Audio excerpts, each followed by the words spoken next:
तुझी आम्हाला मदत करायला तयार झालीस ना, तुझं उपकार कधी नाही विसरणार मी.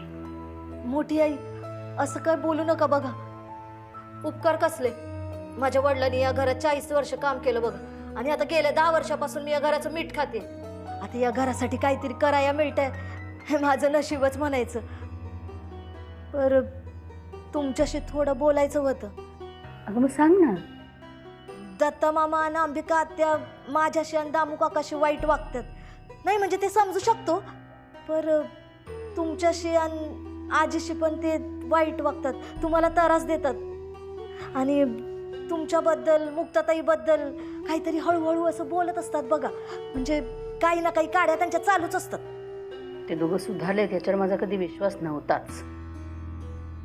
आणि आता तर ते कुत्र्याचं शेपूट असं ना, ते एक वेळ सरळ होईल, पण ही दोन माणसं कधीही नाहीत. मोठी आई, तुम्ही रागावणार नसाल तर तुम्हाला एक सांगायचं होतं.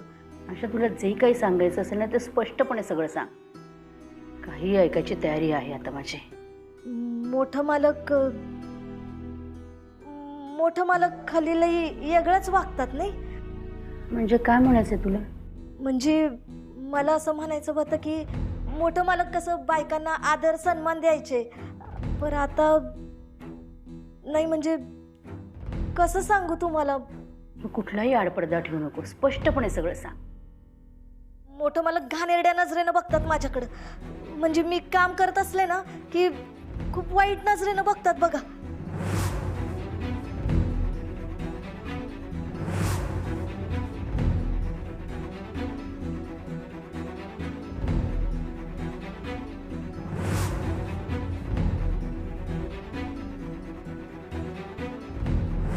आणि त्यांची नजर फक्त माझ्या चेहऱ्यावर थांबत नाही. आशा, हे तू आधी का नाही सांगितलंस मला? नाही म्हणजे मला भीती वाटत होती की तुमचा विश्वास बसल की नाही बसल. आई काय झालं? किंवा काय सांगतेय? काय झालं काय? म्हणजे अगं तुझा बाहेरपर्यंत आवाज येत होता, इतक्या जोरात का बोलत होतीस? अरे ती जे मला सांगते ना, ते ऐकून मला असं वाटतं की मुक्ताची शंका अगदी खरी आहे.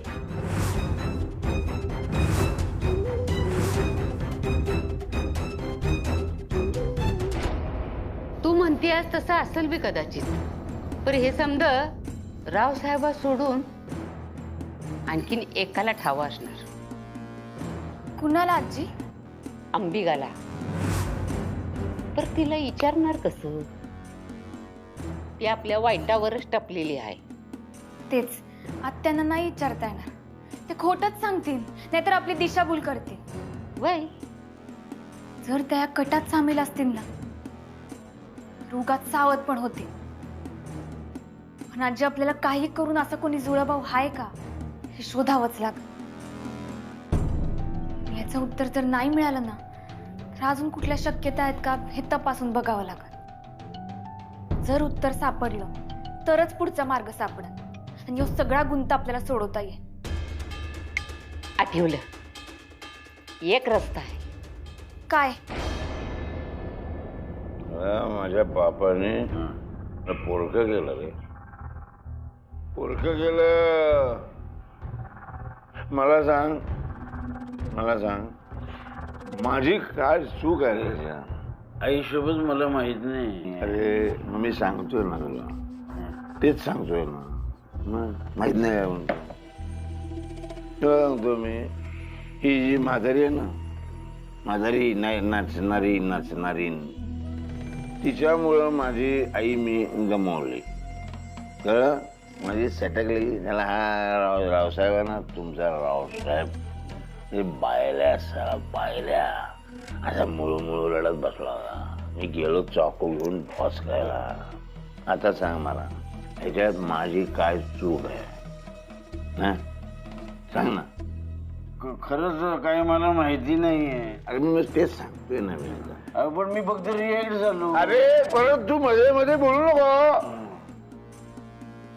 मध्ये काय बोलतो तू? मला अशी म्हणजे काय सरळ असे सांगायचे सगळं तुला. सांग ना, ऐक फक्त.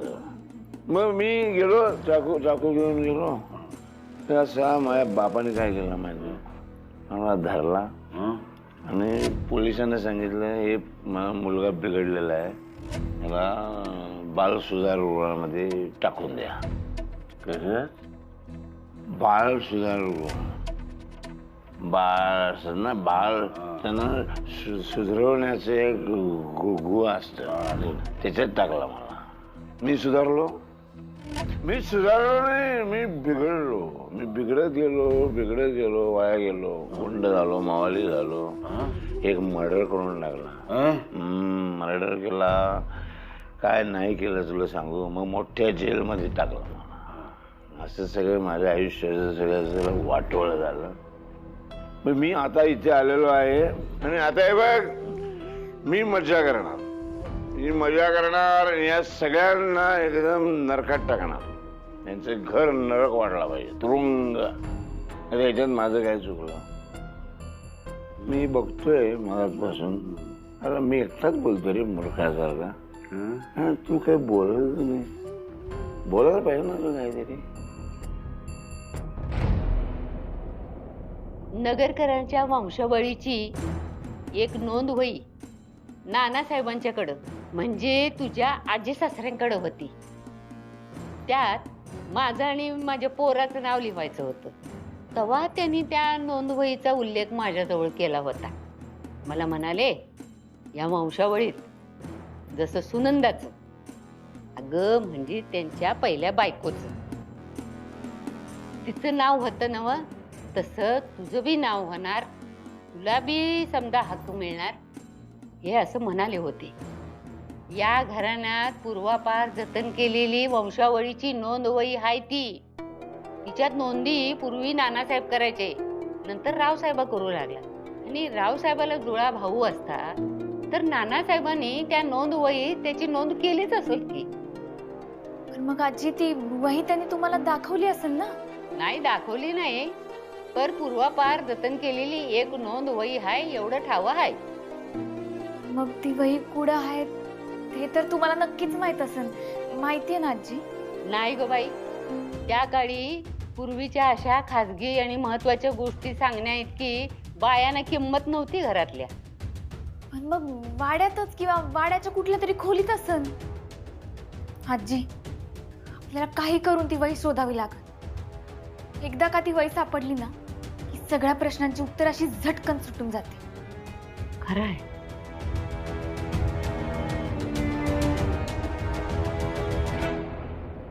तुला सांगतो मी, नीट ऐक ना, नीट ऐक. या माझ्या बापाने मला नुसतं घराच्या बाहेर नाही काढलं, वंशावळीतूनच पुसून टाकलं. वंशावळ म्हणजे वळणारी वंशावळ, त्याच्यातनं माझं नाव खोडून टाकलं. म्हणजे काय, माझा जन्मच झालेला नाही असं त्याला सिद्ध करायचं होतं. म्हणजे हा रावसाहेब आहे ना, हा नालायक एकटाच जन्माला आला. हेच तर आहे ना, तू नीट ऐकत नाही. काशीनाथ जन्माला झालेला नाही असं झालं ना, नावच नाही, अस्तित्वच नाही माझं. पण नियतीने माझं खेळ खेळा, नियतीने गंमत केली, माझ्या बापाशी वाजवली.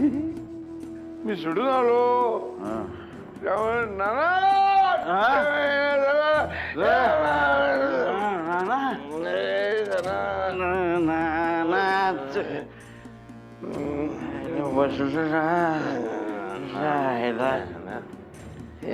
नाना तुला सांगतो, थँक्यू नियती, थँक्यू. नियतीला थँक्यू, थँक्यू म्हण, थँक्यू म्हण. थँक्यू नाना, थँक्यू. आता काय गंमत झाली सांगतो. काशीनाथ नाहीच आहे, काशीनाथ नाही आहे. मी काशीनाथ रावसाहेब म्हणून आलो, बरोबर आहे. आणि तिकडं कोण आहे? काशीनाथ नाही, तिकडं कोण आहे? रावसाहेब, बरोबर आहे. आता मी रावसाहेबाला म्हणजे आत्ताच्या काशीनाथला संपवणार आणि हा काशीनाथ रावसाहेब म्हणून इथे आला. तर कोणाला काही कळणारच नाही. तर मी काय सांगतो तुला, ए, इकडे ऐक, माझं ऐक.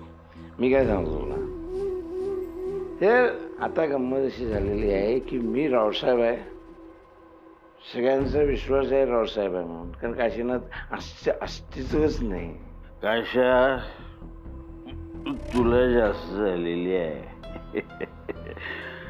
त्याच म्हणजे रावसाहेबाचं वंशावळीमध्ये नाव आहे. जगाला रावसाहेबच नाही, काशाचंच अस्तित्व नाहीये.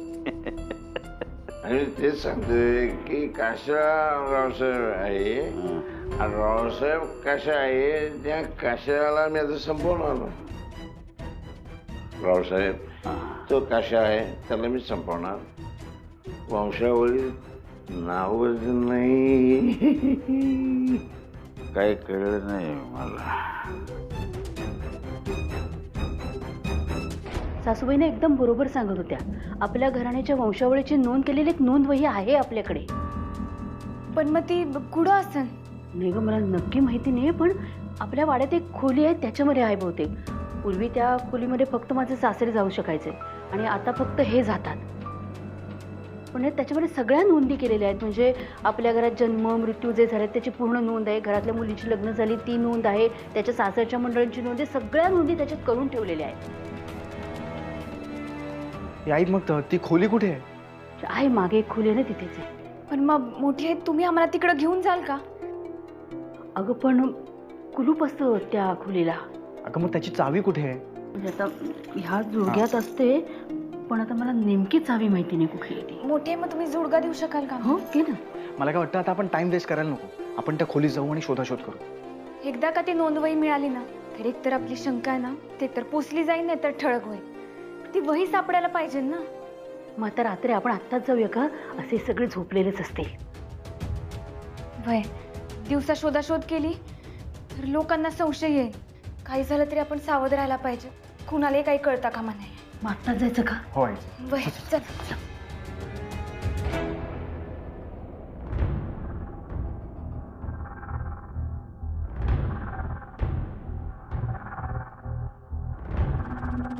मला जे दिसतंय ते तुम्हाला दिसतंय का? पण नेमकी तू कुठे काय पाहतेस? अहो म्हणजे वाड्यात जे काय चाललंय ते तुम्हाला दिसतंय का? वाड्यात कुठे काय चाललंय? वाड्यात भयान शांतता आहे.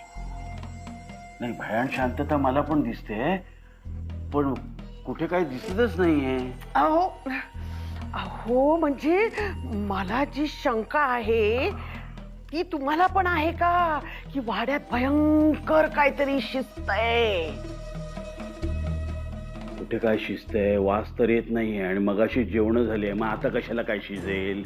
हा, माधवीला पुन्हा काही भूक लागू शकते जेवल्यानंतर, पण ती कदाचित गेली असेल किचन मध्ये काहीतरी शिजवायला, कारण मुलीच्या टेन्शन मध्ये तिला भूक लागू शकते, नाही का?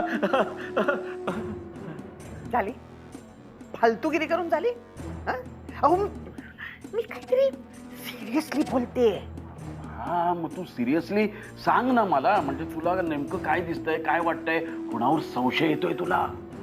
अहो मला असं जाणवतंय की घरात काहीतरी खूप शिस्त आहे. म्हणजे बघा, आशा मगाशी म्हातारीच्या खोलीत गेली तेव्हा बराच वेळ तिथे होती.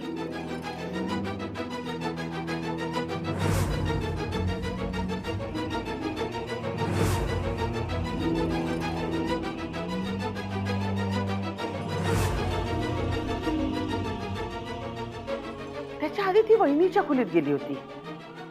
तिथेही बराच वेळ खुसफुस खुसफुस खुसफुस चालू होती आणि सारंग बाहेर लक्ष ठेवून होता.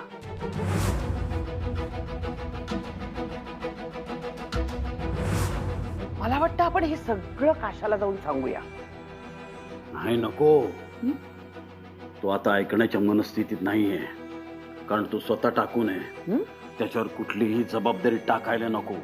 त्यापेक्षा चल आपण टाकून येऊया. काय आपण बघून येऊया. घरात जे काय घडतंय त्याच्यावर आपण बारीक लक्ष ठेवूया. एखाद्याला जरी आपण रेड हँड पकडू शकलो ना तर आपण जाऊन काशाला सांगू शकतो. मग काशा खुश होईल आणि त्याला मिळणाऱ्या रकमेतून आपल्याला मोठा वाटा मिळेल. चला चला, किती कुठे जात आहे? कुठे? काशा इथे आपल्या घराचा इकडे इकडे. काय चला. कळतच नाही. चल. सारंग, मुक्ता, वैजंती, तुम्ही तिघं मला भेटायला आलासा. किती बरं वाटलं. सांगू, हा आता मला ठाव आहे की रावसाहेबांनी तुम्हाला मला भेटायला यायला बंदी घातली या. बरं आजच्या दिवस आलं तर असं करू नका सा. कारण तुम्ही नाही भेटला, माझ्याशी नाही बोलला तर मी जगणार कशी? रंगे हात पकडूया त्यांना. थांब. चालेल. करा. चला चला चला चला. या या कुठे? या या या. कुठे? पकडला रंगे हात पकडले हिला. कुठे कुठे ते? थांबा, इकडे इकडे या. तिकडे बघा तिकडे बघा. हा इथे नाही. नाही आहेत. हा अरे कुठे? कुठे लपवलंयस? वहिनीला, सारंगला, मुक्ताला बोल बोल. अगं खुळे, अगं रावसाहेबांनी त्या तिघांना इथं यायला बंदी केली. ठाव आहे ना तुला? मग ते इथं कसे असतील? हा चोरून आलेत. तू त्यांच्याशी बोलत होतीस, आम्ही बाहेरून सगळं ऐकत होतो ना. सगळं आम्हाला माहिती आहे. ए मुक्ता, ए बाहेर लवकर चाल. कुठे आहेस तू? बाहेर ये. आहेत त्यासनी डाळून ठेवलंय खाटाखाली. हा तुम्ही काय डोळ्याला झापा लावून आलाय का काय? काय आता इथं मी ऐकली आहे आणि म्हणते कुठं आहे. तू एकटीच आहेस ना? मग त्यांच्याशी का बोलत होतीस? अरे हे तिघं माझ्या सपनात आले होते.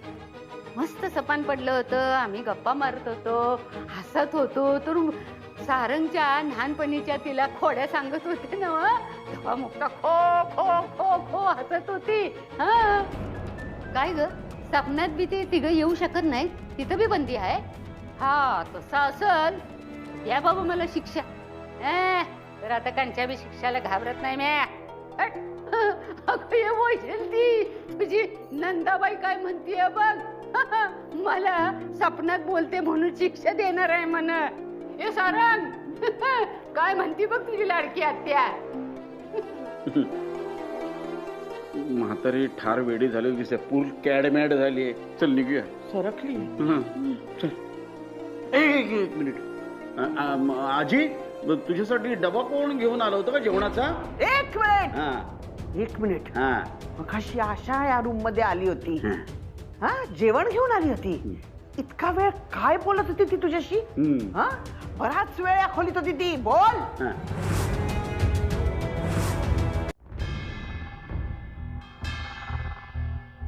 बोल ना. ए म्हातारी बोल ना. ही आशा इतका वेळ का थांबली होती? काय करत होती तुझ्या खोलीत इतका वेळ? गप्पा मारायला कुणाशी बोलायला तुम्ही हाय इथं? हा मी या खोलीत दिसभर या चार भिंतीच्या आत कोंडून बसलेले असती. मला कुणाशी बोलावंसं वाटत नाही. हा मी काय या भिताडाशी गप्पा मारू? आणि काय ग, चार सबूत बोलले म्हणून तुमची काय बाबळ बुडती? हा आणि आशाशी गप्पा मारायला मला काय बंदी आहे? नाही बोल बोल बोल बोल. हा बोल. अगदी मांडीवर घे, पाहिजे तर दत्तक घे तिला पण आणि बोल तिच्याशी. मांडीवर घेईल नाही तर कडावर घेऊन. तुला काय करायचं आहे? आणि काय ग, तुमचं लय ध्यान आहे माझ्यावर. हा सारखं काय खोलीच्या बाहेर हिंडतच असतंय का काय तुम्ही? त्यापरीस असं करा, तुम्ही दोघं बी दोन हातात भालं घ्या. भालं. हा आणि त्या दरवाज्यात उभं राहा. ताट खडा पारसी. आम्ही काय करायचं ना हे तू मला शिकवू नकोस. हे बघ, दादाला जर मी हे सांगितलं ना तर दादा तुझी काय वाट लावेल ना, ते मग सांगू नकोस आम्हाला. हा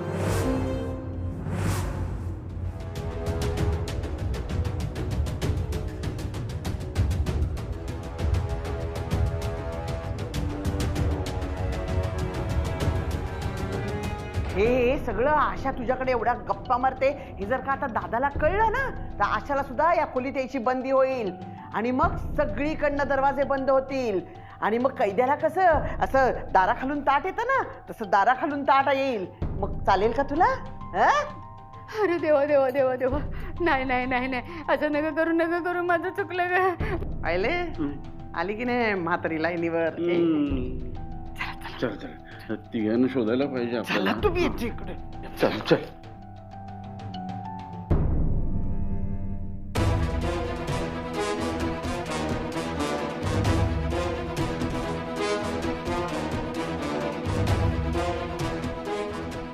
देवी आई, माझ्या मुक्ताला तिच्या कामात यश दे.